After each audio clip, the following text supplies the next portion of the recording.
Pequeño repaso, dejamos nuestro estudio lo dejamos en el último versículo del capítulo 7, en el versículo 60.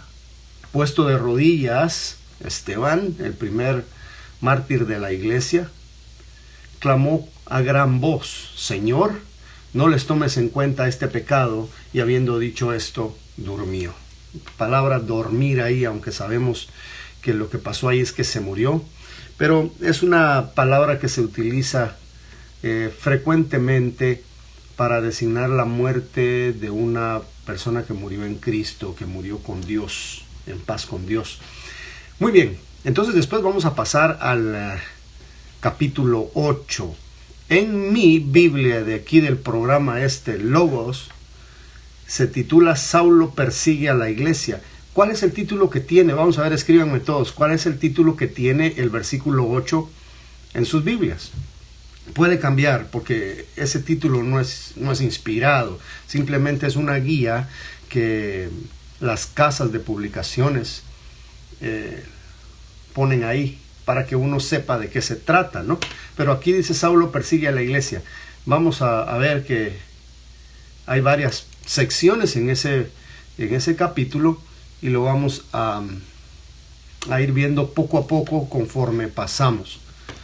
Capítulo 8, versículo 1, leámoslo.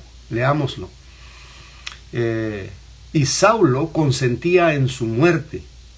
En aquel día hubo una gran persecución contra la iglesia que estaba en Jerusalén, y todos fueron esparcidos por las tierras de Judea y de Samaria, salvo los apóstoles. O sea que toda la gente, mucha gente que era cristiana, se fue de Jerusalén. ¿Cuántos eran ya? Como 10,000 personas. Y todos tuvieron que emigrar, todos tuvieron que salir huyendo, temiendo por sus vidas. Pero los apóstoles se quedaron en Jerusalén. Ellos decidieron continuar ahí.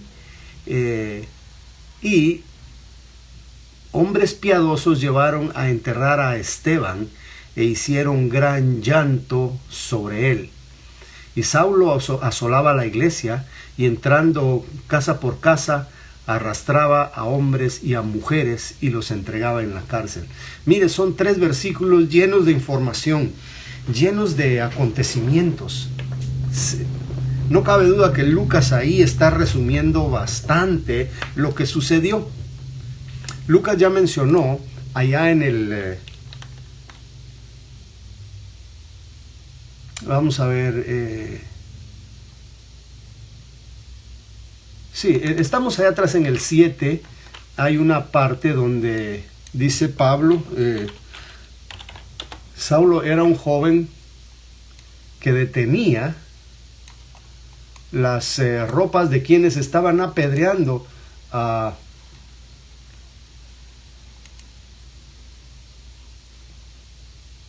Esteban. Creo que estoy aquí. Sí, es Hechos 7:58. Se me había traspapelado en la computadora. Se me había traspapelado la información esta. Un joven llamado Saulo. Ahí nos dice Lucas que Saulo estaba joven en ese día que apedrearon a Lucas. Más o menos, a partir de ahí se sabe la edad de Pablo durante su ministerio. No exactamente, pero sabemos que estaba joven. ¿Qué podemos decir nosotros? Joven. Unos 18, 20 años, 24 por ahí. Y él estaba deteniendo las ropas de los que estaban apedreando. ¿Quién hacía esto? Era alguien perteneciente al grupo de los que estaban ajusticiando a aquel que había de morir. Sí, hermano, vamos a ver. Hermana Olga dice, el título del capítulo 8 en mi Biblia es Saulo persigue a la iglesia. Muy bien, gracias por la información, hermana. Creo que es la misma que yo tengo. ¿Quién más tiene algo ahí? Hermano Paco, bienvenido, bienvenido.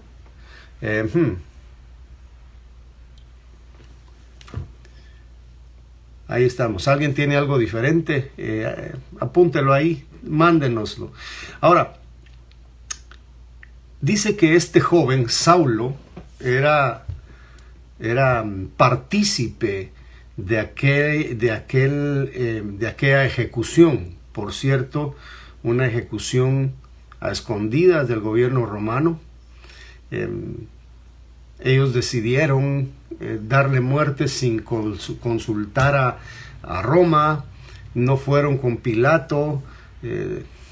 Quizá unos, ¿cuántos?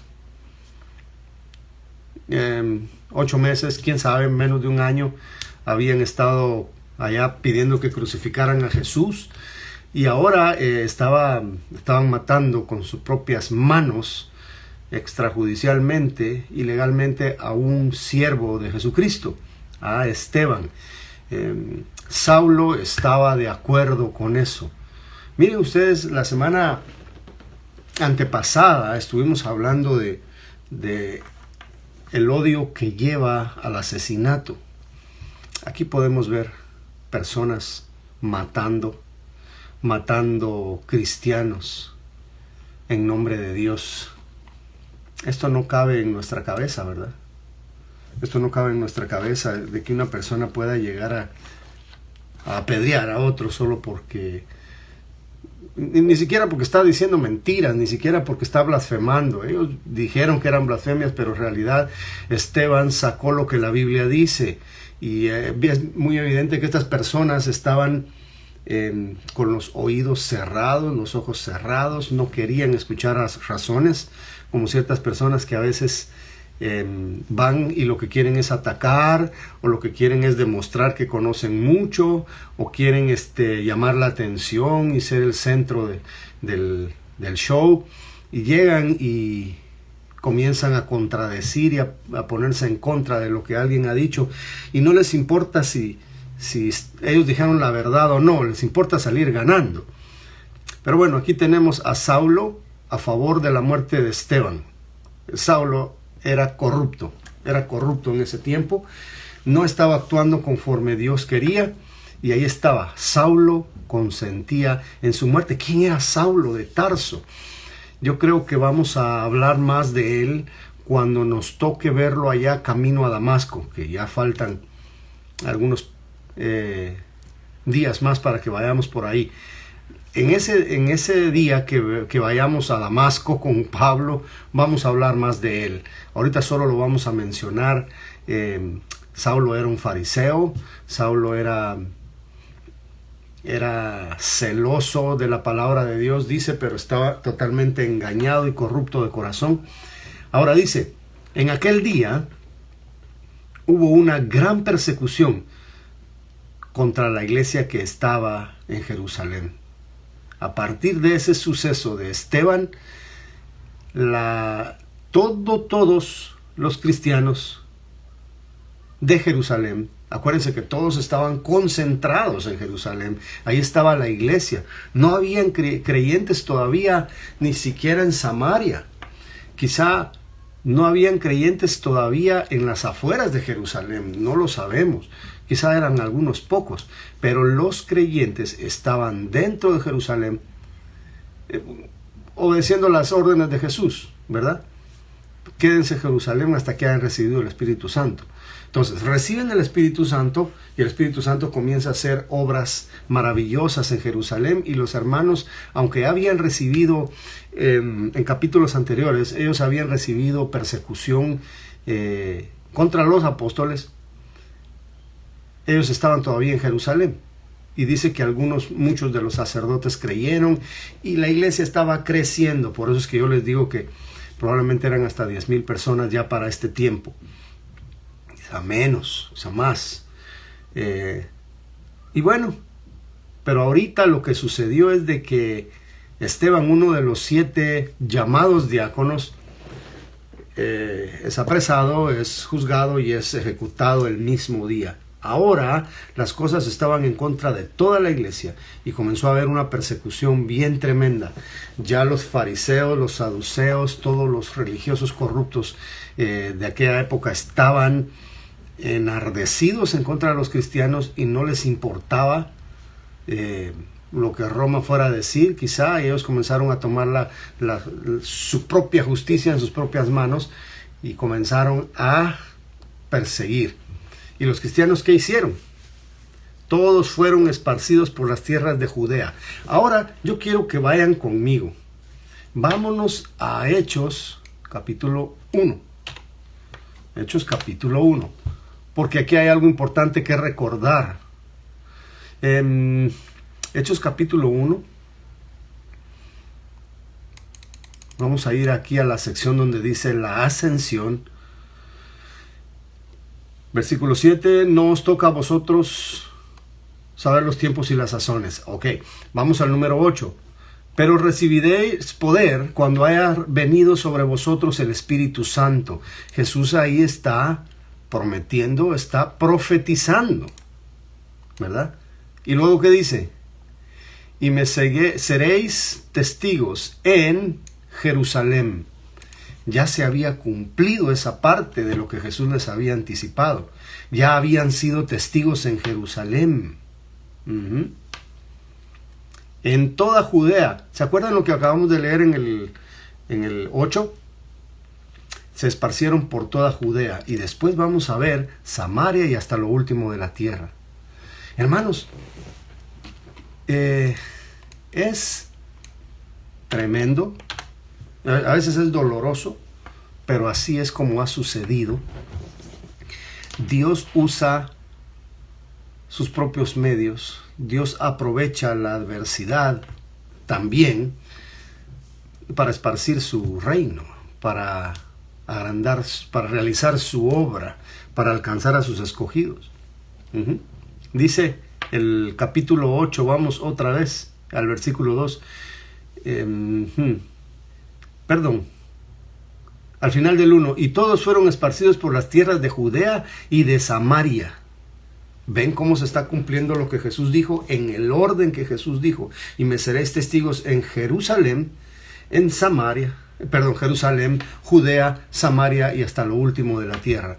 Poco a poco se va cumpliendo todo, poco a poco se va dando lo que la palabra de Cristo fue. Entonces, salvo los apóstoles. Aquí ya vemos que los apóstoles se quedaron en Jerusalén. Ellos tenían ahí el concilio, tenían ahí todo lo que era, no concilio. Ya en capítulos después vamos a ver el primer concilio de Jerusalén. Pero la palabra más que todo es, tenían la concentración de los apóstoles en Jerusalén.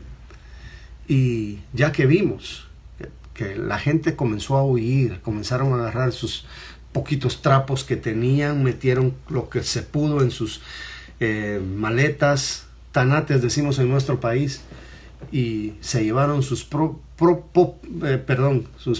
pocas propiedades que pudieron. Una persecución no da tiempo a sacar todo lo que tienen, pero se fueron a las afueras de Jerusalén, que está situado en Judea, ahí en la tierra alta de Judea. Y ahí pasaron esparciendo el evangelio. Es lo que Dios usa, la persecución y las misiones.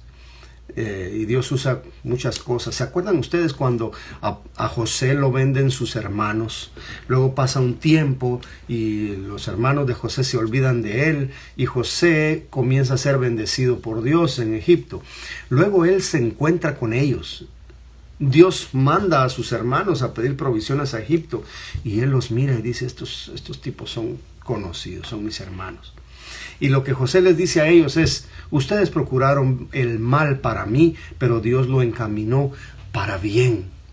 Hermano, mire cómo se sigue aplicando ese carácter de Dios, ese sistema que Dios usa para sus objetivos, para sus propósitos, para sus planes. Los religiosos corruptos de aquel tiempo comenzaron a perseguir, comenzaron a asolar, pero ellos mismos ayudaron a que se cumplieran las palabras de Jesús. Bueno, es la voluntad de Cristo, es la voluntad del Padre que todos sirvamos como misioneros dentro de lo que se puede y comencemos a predicar en todas partes. Es la voluntad de Él, pero Él mismo dijo que ellos iban a ser testigos en ese orden, en esos lugares. Y bueno para la iglesia, bueno para la iglesia. Y entonces dice que los apóstoles se quedaron ahí. Y luego nos habla Lucas de un detalle que pues por algo lo puso Lucas ahí. Dice que hombres piadosos llevaron a enterrar a Esteban. Había un amor entre los hermanos, había una consideración por los restos de Esteban. No sé cómo quedará una persona después de que lo matan a pedradas entre muchos otros. Así quedó Esteban. Hombres piadosos, hombres que se apiadaron de él, hombres que tenían un carácter sensible hacia el difunto, hacia el primer mártir de la iglesia. Hermanos de la iglesia que fueron a enterrar a Esteban. No iban a dejar a un muerto en batalla tirado ahí nomás en las fosas comunes. Ellos lo tomaron, varones piadosos, dice ahí, personas de buena conducta, personas amables, tomaron aquel cadáver del primer mártir de la iglesia, ahí en Jerusalén, y lo llevaron a enterrar. Hermanos, qué lamentable lo que sucedió ahí en Jerusalén. Y vamos a ir a Mateo. Lo que Jesús le dijo a Jerusalén. Mateo 23:37. Jesús allá sobre Jerusalén, desde el monte de los Olivos, una vez también llorando, pero en esta ocasión dice Jesús ahí: Jerusalén, Jerusalén, que matas a los profetas y apedreas a los que te son enviados.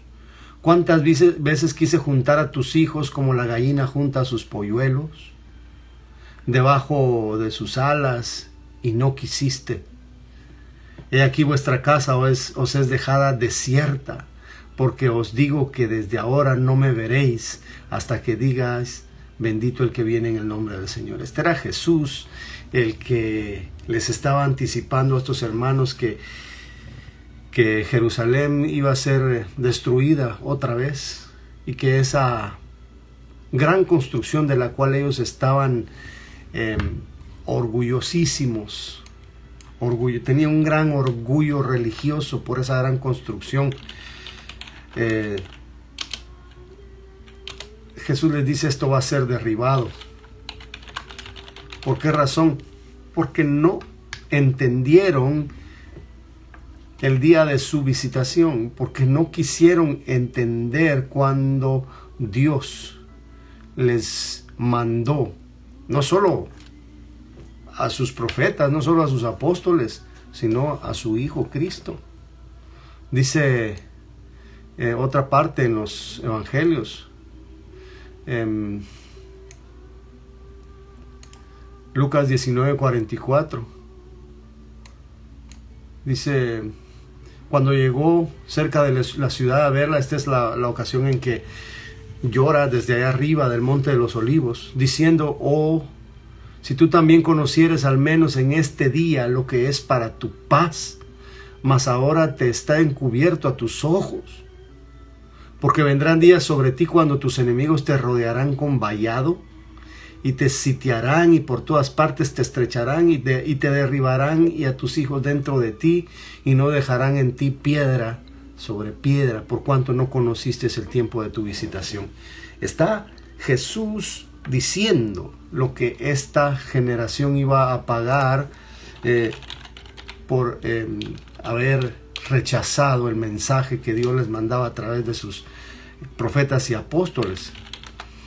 Y Jesús lloró ahí, porque Él sabía, él no va a llorar por algo insignificante. Era tremendo lo que iba a suceder. Ahora, ahí están viendo los apóstoles y viendo los discípulos de Jesús cómo es que Jerusalén estaba tan dura. No me refiero al lugar, me refiero a la gente, a los dirigentes religiosos de ahí mismo. No cabía en sus mentes. ¿Cómo puede ser que los dirigentes del pueblo de Dios están rechazando al Hijo de Dios y están rechazando a los discípulos de Cristo? Ahora, dice que se hizo grande lamento. Se hizo grande lamento por causa de la muerte de Esteban. ¿Sí? Gran llanto sobre él. La gente que lo fue a enterrar, lo lloraron tan duro, hermanos. Ver que una persona es tan usada por Dios, una persona que está hablando la verdad, que está impartiendo la sana doctrina y que es perseguido inmediatamente, y cuando todos creían que él iba a ser un gran siervo de Dios, un gran predicador, un hacedor de milagros, le es cortada la vida en esos días precisamente. Esteban era una persona muy querida, muy amada, muy servicial. ¿Cuántas viudas no habían recibido de él el sustento diario que los apóstoles repartían? Ahora él les era quitado por la maldad, por la envidia religiosa de los líderes de aquel tiempo. Bueno, entonces, después de que se hizo el luto, el llanto por este mártir, dice el versículo 3, y Saulo, y vuelve a mencionar ahí, menciona por segunda vez a este personaje. Saulo asolaba la iglesia y entrando casa por casa arrastraba no solo a hombres, sino que también a mujeres. Dice que los arrastraba. Hermanos, ¿será eso amable? ¿Será eso caballeroso? ¿Será eso amoroso? Y dice que los entregaba en la cárcel. ¿Qué se iba a imaginar la gente? Que los siervos del Hijo de Dios iban a ser tratados así, ahí donde Dios se manifestaba, en una nube de humo, en una columna de fuego, para los sacrificios. ¿Quién se iba a imaginar de que de esa forma iban a tratar a los siervos de Dios? Nadie. Pero estaba profetizado y aquí se estaba cumpliendo. Así que Saulo fue uno de los principales iniciadores, los precursores de la gran persecución que se llevó a cabo allá en Jerusalén en los primeros años de la iglesia. Y bueno, indirectamente Dios lo usó ahí para que la gente saliera y se fuera a otras partes con el mensaje. Desde luego, los perseguidos iban predicando, los perseguidos iban compartiendo la palabra de Dios a donde llegaban, y la gente se iba convirtiendo, y eso lo vamos a ver a continuación. Pero bueno, vemos que Saulo era cabeza de cierto grupo que allanaba las casas, invadía propiedad privada y sacaba a hombres y a mujeres indiscriminadamente y los iba a entregar a la cárcel. No importaba si ellos lo evangelizaban, si ellos le decían el Mesías ya vino, Jesús es el Mesías. A Pablo no le importaba, él los llevaba a la cárcel. Y aquí es donde vamos a ver en capítulos posteriores, cuando Pablo es llamado por parte de Dios, cómo es que Dios llama a quien Él quiere, no es a quien se ha portado bien. Dice que la salvación es por la gracia de Dios, no por el buen portarse, porque ninguno de nosotros puede portarse totalmente bien como para agradar a Dios. Todos somos imperfectos. Entonces necesitamos la gracia de Dios para que nos escoja y nos llame. Si Él no nos quiere escoger y no nos quiere llamar, vamos a ser tan ciegos como todos los que le han rechazado durante toda la vida. Así que si usted cree en Cristo, si usted ha aceptado la verdad de Dios, si usted ama a Dios y a su Hijo, es porque Dios ha tenido misericordia de usted. Porque de Pablo tuvo misericordia, pero pasaron unos meses, quizá un par de años, no sé.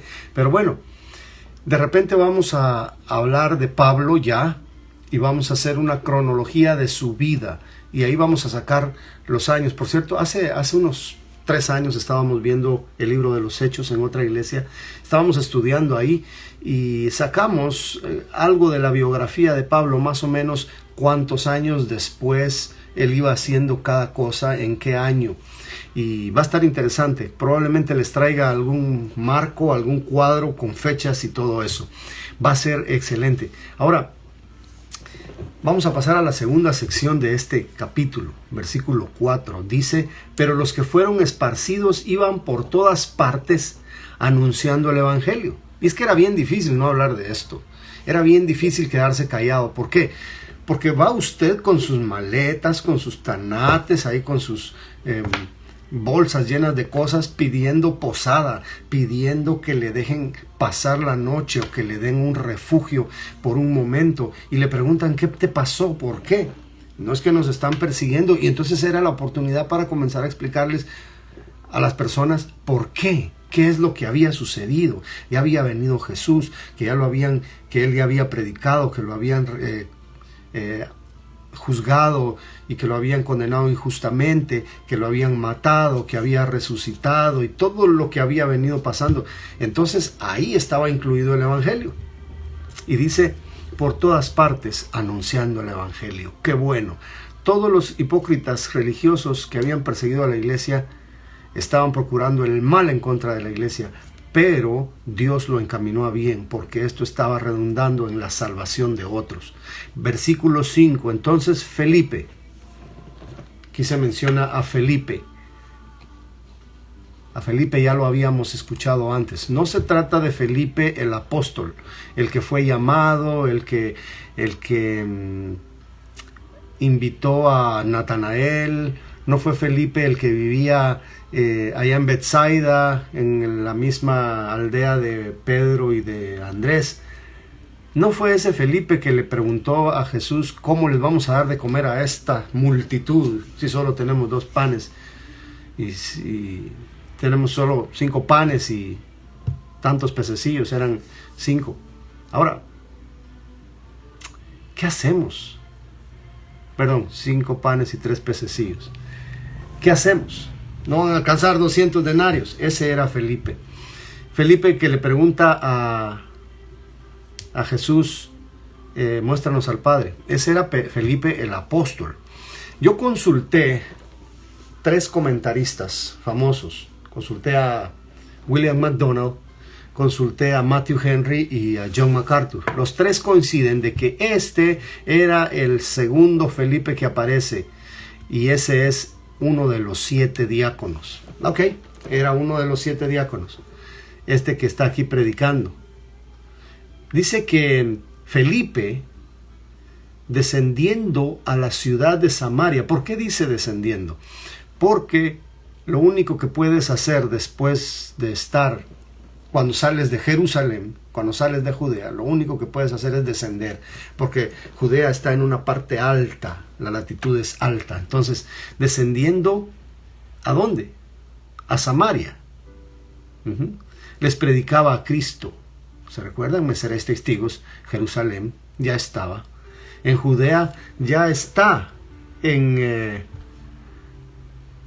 el versículo 4 y ahora en el versículo 5 tenemos descendiendo a la ciudad de Samaria, les predicaba a Cristo. Es otra forma de decir, les predicaba el evangelio. Y la gente unánime dice que escuchaba atentamente las cosas que decía Felipe, oyendo y viendo las señales que hacía. Vayamos un poquito allá a Juan capítulo 4. ¿Sí? Juan capítulo 4. Juan se fue al pozo de Jacob y fue a Samaria y ahí habló con la samaritana. Pues eso es lo que significa samaritana, una mujer de Samaria. Jesús, acuérdense que tiempo atrás, quizá 1 año, no sé, 2 años, año y medio, estuvo predicando en Samaria. dice que mucha gente creyó en él, en Samaria. Ahí fue donde Jesús había predicado: dame agua, dame de beber, el que bebiere del agua que yo le daré, de su interior correrán ríos de agua viva. ¿Se acuerdan ustedes? ¿Sí? Entonces fue cuando aquella mujer que vivía una vida deshonesta se dio cuenta que tenía ahí al Mesías. Se tienen datos entonces de que a Samaria ya había llegado el evangelio predicado por el mismo Cristo. Y entonces dice allá en el Juan 4:39, y muchos de los samaritanos de aquella ciudad creyeron en él por la palabra de la mujer, que daba testimonio diciendo: me dijo todo lo que he hecho. Las mujeres no les es prohibido evangelizar. Las mujeres pueden ir de puerta en puerta predicando el evangelio. Entonces vinieron los samaritanos a él y le rogaron que se quedara con ellos, y se quedó ahí 2 días. Los samaritanos ya tenían información de Jesús cuando Felipe llegó a Samaria, pero Jesús incluyó Samaria en la predicación del evangelio. Si ustedes ven el orden que Jesús utiliza para decirles dónde ellos habían de ser testigos, es interesante, porque estaban primero en Jerusalén, y Jerusalén es una ciudad dentro de Judea, que era una de las 12 tribus. Y luego de Judea van a ir hacia Samaria. Hay otras tribus, hay otros lugares, pero que están incluidos dentro de los que tenían sangre judía pura. O sea que primero fue ahí donde Jesús fue crucificado, ahí donde quedaron los apóstoles. Luego se expandieron a Judea y luego a Samaria. ¿Qué tiene que hacer Samaria aquí? ¿Por qué no dijo Antioquía? ¿Por qué no dijo Damasco? Lo que sucede es que en Samaria, esa parte de Samaria era parte de la tierra prometida. Tenía promesas de Dios, pero ellos no eran 100% sangre judía. Ellos, durante la diáspora, durante la destrucción del primer templo, tiempecito antes, había habido una invasión de otras tribus que no eran judías, eran gentiles, y ahí hubo una mezcolanza de razas. Por eso es de que los samaritanos no se llevaban con los judíos, porque los judíos les discriminaban a ellos, los del norte, los Goyín, los Ashkenazi, creo que les dicen. No estoy bien seguro de eso, pero así es como se les llamaba, de una forma derogativa, para decirles que ellos no eran de la misma raza y no querían. Ellos estaban peleando desde hacía mucho tiempo, cuando Roboam y Jeroboam dividieron el reino, y que estaba el reino del norte, el reino del sur, y que estaban los de Judea que siguieron haciendo como Dios les dijo, adorando en Jerusalén, pero allá los de Samaria, que era la capital del reino del norte, hicieron otros altares allá y comenzaron a adorar otros dioses, y se dio ahí sería interesante ver esa historia. Pero por eso es que los judíos y los samaritanos no se llevaban entre sí. Lo podemos ver también en la historia del buen samaritano. Jesús le pone una gran lección a los judíos, de que ahí había un hombre herido en el camino a la intemperie, había un hombre casi para morirse, y ninguno de los religiosos, ninguno de los que se decían sirvientes de Dios lo ayudó. El que lo ayudó era un samaritano, precisamente la gente que a ellos no les caía bien. Dice que cuando ellos querían pasar de Jerusalén, de Judea, de estas partes del sur, querían pasar hacia Galilea, que era parte de Israel, que sí eran judíos, 100% sangre judía. Ellos no querían pasar por ahí. Ellos daban la vuelta por el Jordán y rodeaban el área. Más ellos no querían que les agarrara la noche en esos lugares tan corruptos, paganos. No sé cómo les decían, pero querían evitar el toparse con uno de ellos. El asunto es de que ahora el Espíritu Santo, en su soberanía, en su poder, en su amor, incluye a los samaritanos dentro de la evangelización. Y aquí tenemos a Felipe predicando. Y miren qué interesante ver todo eso, porque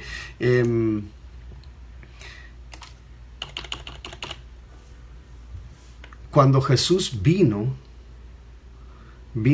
y dijo que tenía otras ovejas que no eran de su casa. Y ahí en Samaria había gente que no era de la raza de los judíos. Y luego pues menciona hasta lo último de la tierra. Eso incluía los países más paganos, más idólatras que pudieran imaginarse ustedes. Y es una labor que se sigue haciendo. Ya. Ahí tenemos a Felipe entonces. Vamos a ver qué fue lo que pasó ahí con Felipe. Frecuentemente me voy muy lejos de la página digital que tengo acá. Es un poco más difícil. Hechos 8, de una vez vámonos hasta allá. Y Felipe, descendiendo a la ciudad de Samaria, les predicaba a Cristo. Esto era un escándalo para los judíos racistas. Que te vayas a Samaria a predicar, mira tanto lugar que tienes aquí. Pero Felipe fue a Samaria. Seguramente ellos ya sabían que había un remanente ahí, creyentes en Cristo, desde que Jesús fue en el capítulo 4 de Juan y habló con la samaritana y con los samaritanos. Dice, la gente unánime le escuchaba atentamente las cosas que decía Felipe, oyendo y viendo las señales que hacía. Hasta ahí nos quedamos. ¿Recuerdan ustedes cuando Jesús dijo allá que los campos estaban blancos y es tiempo de cosechar y que ustedes van a cosechar lo que no sembraron? Bueno, ya era tiempo aquí cuando Jesús ya había hecho la obra antes. Porque dice de Felipe, sigamos hablando de Felipe. Versículo 7, porque de muchos que tenían espíritus inmundos salían estos dando grandes voces, y muchos paralíticos y cojos eran sanados. Así que había gran gozo en aquella ciudad. Interesante lo que podemos ver aquí que está pasando con Felipe. Exactamente lo mismo que estaba pasando con Esteban. Esteban andaba predicando y haciendo milagros. Ahora es Felipe. Y los dos eran de los 7 diáconos. ¿Qué nos deja esto como enseñanza, como aplicación? Hermanos, no importa a cuántos evangelistas mate el diablo o el mundo o la gran Babilonia. No importa a cuántos maestros de la Biblia, a cuántos misioneros, a cuántos pastores, a cuántos evangelistas mate, Dios siempre tiene a alguien más a quien le va a dar de su poder para que pueda llevar a cabo su tarea y sus planes. Dios no depende de una persona. Dios únicamente cuenta con su poder. Y eso es lo que nosotros tenemos que saber. Nosotros no le debemos dar la gloria al hombre, a la persona, sino que al poder de Dios. Y aquí tenemos a Felipe haciendo prácticamente lo que estaba haciendo Esteban. Dios en sus planes no se detiene. A Dios nadie lo detiene. Y entonces aquí había gran gozo en aquella ciudad de Samaria porque Dios se estaba moviendo entre ellos y muchos habían creído. La salvación había llegado a los samaritanos. Algunos judíos no lo podían creer, algunos judíos no lo podían aceptar, pero ya había en Samaria evangelio. Bueno, pero había un fenómeno ahí interesante, y creo que con esto voy a terminar nada más. Vamos a mencionar y a terminar con Simón el mago. Pero había un hombre llamado Simón que antes ejercía la magia, por eso se le dice Simón el mago, en aquella ciudad, y había engañado a la gente de Samaria haciéndose pasar por alguien grande. Acordémonos que en Samaria existían muchas creencias, estaba revuelto ahí paganismo con las cosas de Dios. Y entonces era fácil que los engañaran porque habían dejado entrar cualquier clase de enseñanzas. Pero dice que este hombre engañaba a la gente de Samaria. Si Simón el mago se va a Jerusalén, lo apedrean. Pero aquí en Samaria, como en algunos círculos cristianos, aceptan todo lo que se les dice, Todo. ¿Por qué? Porque no están bien basados en la palabra de Dios. Han dejado que otras doctrinas entren, han creído cualquier cosa y van a seguir creyendo cualquier cosa. Y por eso estaba Samaria siendo engañada por Simón el Mago. Ahora, si la magia que él estaba haciendo era real, entonces no estaba engañando. Pero la magia eran puras mentiras, eran puras manipulaciones, puras ilusiones ópticas, como hacen magos ahora. Me tocó ver unos cazadores de mentirosos, cazadores de charlatanes, en un programa de televisión. Iban a varios países, a varios lugares y ciudades y desenmascaraban a los charlatanes que decían que tenían magia, que tenían poder. Por ejemplo, había unos donde una persona tenía una enfermedad, una persona tenía problemas y psíquico, decían ellos, mago, agarraba un coco y se lo pasaba por todo el cuerpo, lo rodeaba con el coco y después tiraba el coco al suelo y el coco se movía. Y entonces decía este charlatán: ahí dentro del coco está el mal espíritu que te estaba atormentando, ahora eres libre, vas a sanar, tus problemas se van a acabar. Mira, el espíritu quedó encerrado en ese coco y mira cómo se mueve. Ese coco lo tengo que tirar para que ese espíritu no vuelva a salir de ahí. Mucha gente les da dinero por eso, les da dinero. Pero ¿qué sucedía? Fíjense bien, estos como desenmascaradores de charlatanes encontraron ese coco, se lo quitaron a uno de estos charlatanes y se dieron cuenta que el coco le habían abierto un agujero. Y por ese agujero habían metido un ratón. Habían tapado el agujero. Y cuando ponían el coco en el suelo, el ratón comenzaba a caminar y el coco daba vuelta.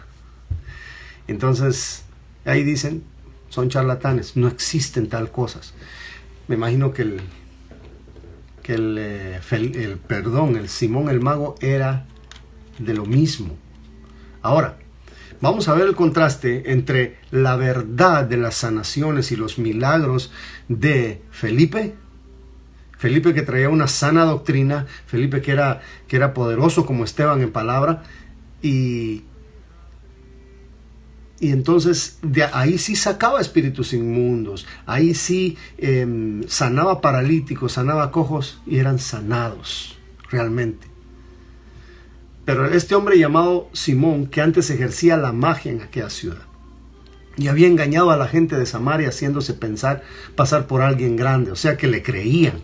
A oían atentamente todos, desde el más pequeño hasta el más grande, diciendo: este es el gran poder de Dios. Samaria estaba engañada y le estaban atentos porque con sus artes mágicas les había engañado mucho tiempo.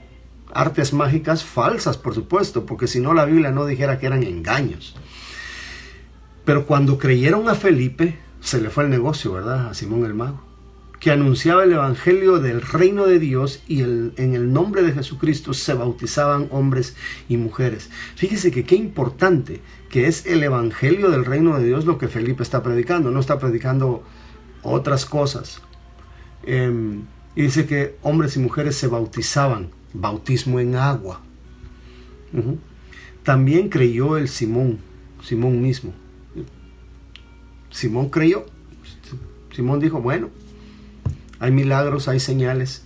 Pero lo que se cree aquí de la fe de Simón era que era una fe superficial, por lo que Pedro dice después. Y Simón se bautizó. Representa a todos aquellos que se bautizan, pero que han tenido una fe superficial nada más, que creyeron con la mente, pero no con el corazón. Dice que siempre estaba con Felipe, ahí andaba, le gustaba estar donde estaba lo importante, ¿no? Y viendo las señales y grandes milagros que se hacían, estaba asombrado. Imagínese usted un charlatán que siempre había hecho trucos, mañas, ahora ve y se quedaba asustado de cómo era real lo que pasaba a través de Felipe. Ahora, cuando los apóstoles que estaban en Jerusalén, acuérdense que los apóstoles se quedaron allá, oyeron que Samaria había recibido la palabra de Dios, enviaron allá a Pedro y a Juan. Me imagino que ya para este tiempo, el hermano de Jesús, su medio hermano, sí, porque él era el dirigente, él era el líder de la iglesia en Jerusalén. Sí, ahí estaba Santiago. Los Jacobo, originalmente hablando, ellos asignaron a Juan y a Pedro. Siempre Juan y Pedro andaban juntitos en el templo, aquí y allá. Eran una pareja que hacían una buena pareja, y el dúo dinámico de los apóstoles, los cuales, habiendo venido, fíjense para qué vinieron, oraron por ellos para que recibiesen el Espíritu Santo. ¿Por qué Felipe no ministró el Espíritu Santo a aquellas personas? Solo fueron bautizados en el nombre de Jesús. ¿Por qué? Lo vamos a ver más adelante. Aquí hay algo que estaba sucediendo en el primer siglo. Solamente habían sido bautizados en el nombre de Jesús. Cuando vio Simón, entonces les imponían las manos, dice el versículo 17, les imponían las manos y recibían al Espíritu Santo. Hay personas que piensan que esto se sigue dando de la misma manera ahora, que primero crees, primero te bautizas y después recibes al Espíritu Santo. No, hermano, creemos que esto solo sucedió en los primeros años de la iglesia, cuando estaba sucediendo una transición entre el antiguo pacto y el nuevo pacto. Hubo una transición, hubo un solapamiento ahí, no se dio de tajo. Fueron algunos años que sucedió para que tuvieron que pasar para que esto se diera como se está dando ahora. Al principio todo era a través de los apóstoles. Todo era a través de los apóstoles. Felipe no pudo ministrar el Espíritu Santo. Jesús les dijo a ellos, que ellos iban a hacer algo, cosas más importantes que las que Jesús había hecho. Bueno, los discípulos no anduvieron sobre el agua, los apóstoles, porque Pablo bien pudo haber andado sobre el agua, pero no, él tuvo que nadar en el naufragio. No alimentaron a 5,000 personas, ¿no? No le hablaron a la tormenta para que se calmara. No se refería Jesús a milagros de cosas físicas, porque los discípulos hicieron algunas cosas que Jesús hizo y otras no. A lo que Jesús se refería era que a través de las manos de los apóstoles el Espíritu Santo iba a llegar a las personas. En la era apostólica. Lo creemos así por lo que sucedió en ese tiempo. Acá, en estos primeros años, meses, tenía que estar un apóstol ahí. Y creemos que cuando Jesús le dice a Pedro, a ti te daré las llaves del reino, se está refiriendo a esto. A que Pedro iba a poner las manos para que el Espíritu Santo viniera sobre la gente. Ahora eso ya no ocurre. Ahora nosotros no ponemos las manos para que el Espíritu Santo venga. Ahora el Espíritu Santo viene sobre quien Él quiere.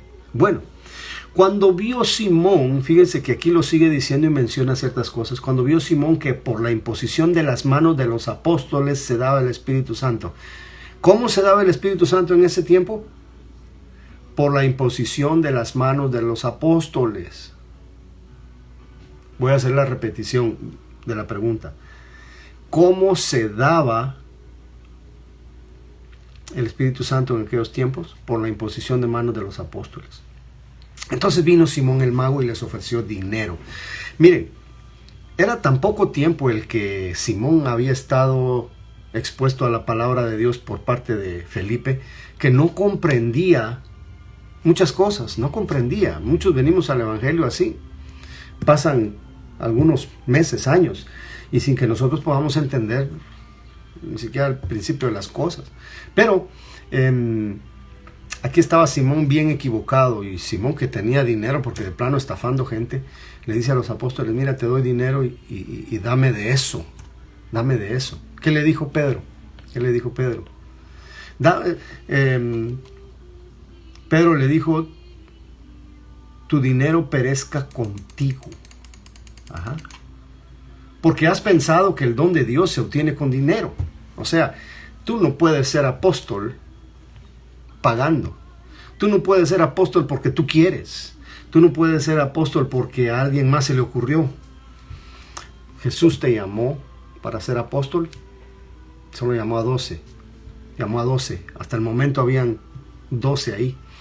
Y Pedro a la cabeza. Y en este sentido, ¿no? Entonces, dice Pedro,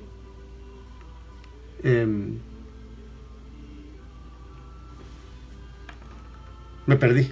Dice, el don de Dios no se obtiene con dinero. Tú no tienes parte ni suerte en este asunto. O sea, Dios no te ha tomado en cuenta a ti para hacer este ministerio. Porque tu corazón no es recto delante de Dios. Por eso es que yo digo que Simón no había creído de corazón. Porque todavía delante de Dios ese corazón no estaba transformado. Algunos pensarán otra cosa, pensarán diferente. Pero yo lo veo aquí, que su corazón todavía no estaba purificado.